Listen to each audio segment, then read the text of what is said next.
The departure that never was. Earth was dying.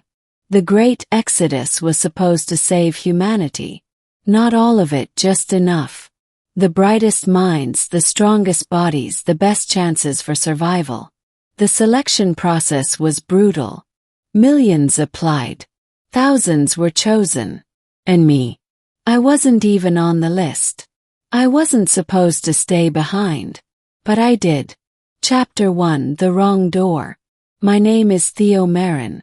27, ex-miner. Background in ship mechanics and atmospheric engineering. Not brilliant. Not connected. But I had a sister, Lana, who was brilliant. She got a spot. One of the last. I pulled strings, worked maintenance. Kept systems running at the Exodus launch site just for a chance to be near her. I helped install cryopods I'd never sleep in. Tested fusion reactors I'd never see ignite in space. She tried to hide it, but I knew she felt guilty. "Come with me," she begged the night before departure. "You know I can't," I said. "But you should have been chosen. You deserve this." I shrugged, smiling like it didn't hurt. "I'll be the last man turning off the lights." And I was. Chapter 2: Silence in the Skies. The Exodus left on a burning dawn, a fleet of 20 arcs tearing through the sky like gods leaving a ruined Olympus. Then nothing. 4 days, then weeks I waited. I stayed near the launch base. Solar power kept me going. Automated systems buzzed. The Earth strangely started to grow quiet. The storms came less often. The wildfires stopped. The planet, freed from its parasites, began to breathe again. I wasn't alone. Not completely. There were few of us left behind. People who hadn't made it. Others who didn't want to go. We kept in touch. Some on the other side of the world, some just miles away. Then the disappearances started. One by one the radios fell silent. Until I was the last voice on the grid. Chapter 3. Something watches. Started with dreams. Vivid, strange. Cities I'd never seen. Guys the wrong color. Stars that pulsed like heartbeats.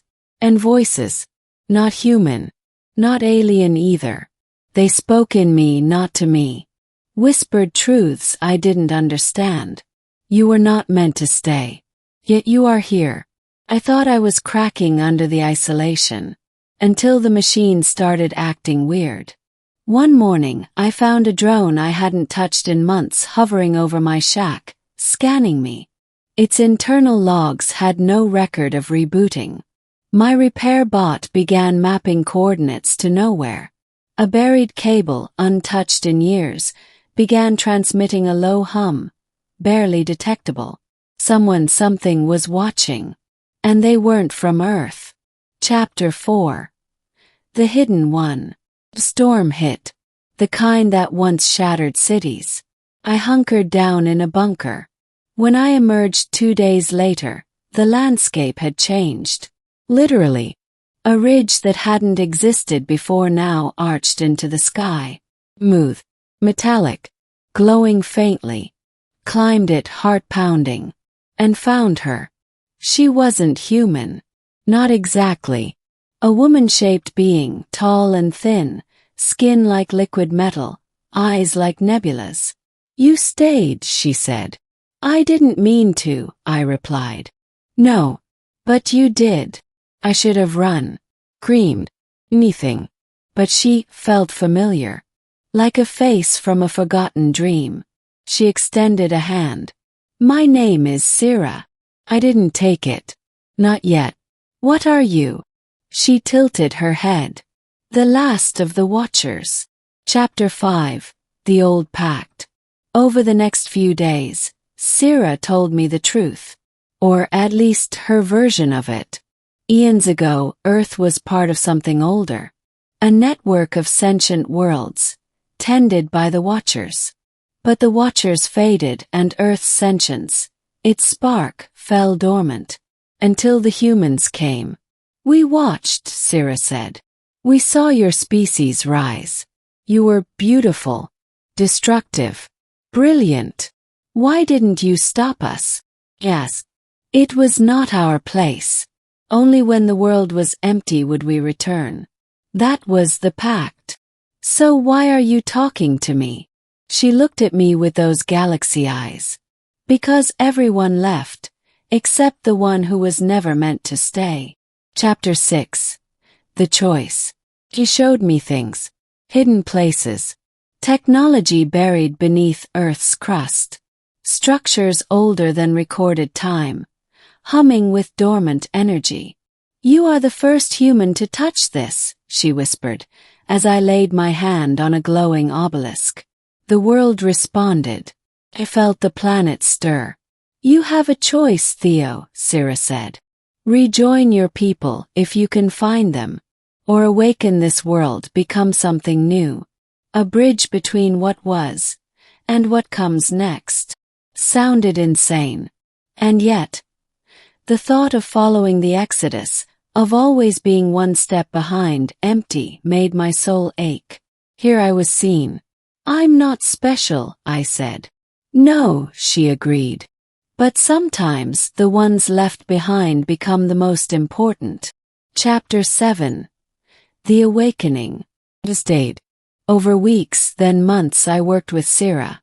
We reactivated ancient systems, connected consciousness nodes embedded in the Earth's ley lines, awakened sleeping data spirits in long-forgotten cores. The planet began to change. Weather patterns stabilized. Forests bloomed. Oceans cleared. It was as if Earth knew we were healing it. Or it was healing itself through us. Became something else. Not quite human. Not quite alien. My mind stretched. My perception widened.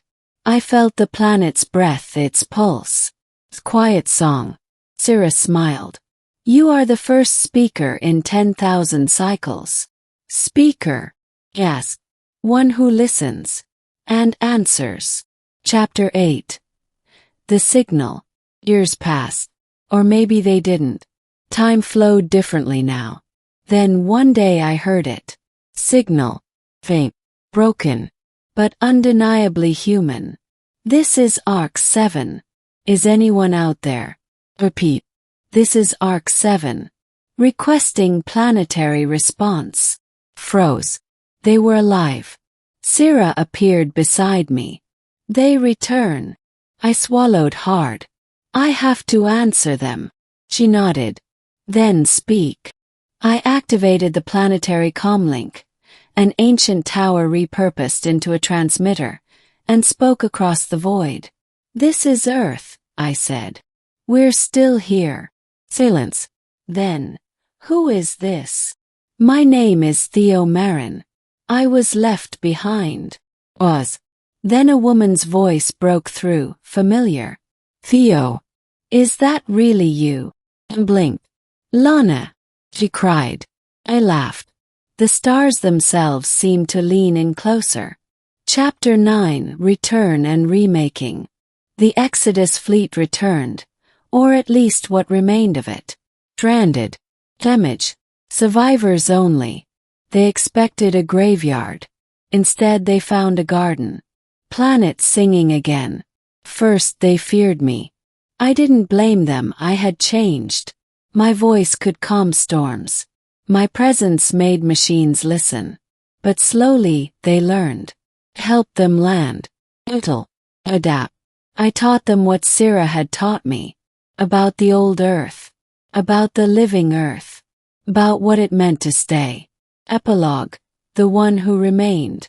Years later, children would sit beneath vast tree towers and ask their elders, "Who saved us?" And they would be told of a man named Theo Marin. A man who was never meant to stay. But did. And because he stayed, everyone else had a place to return to. Not as conquerors, but as keepers. Because sometimes, the one left behind isn't forgotten. Sometimes, they become the beginning.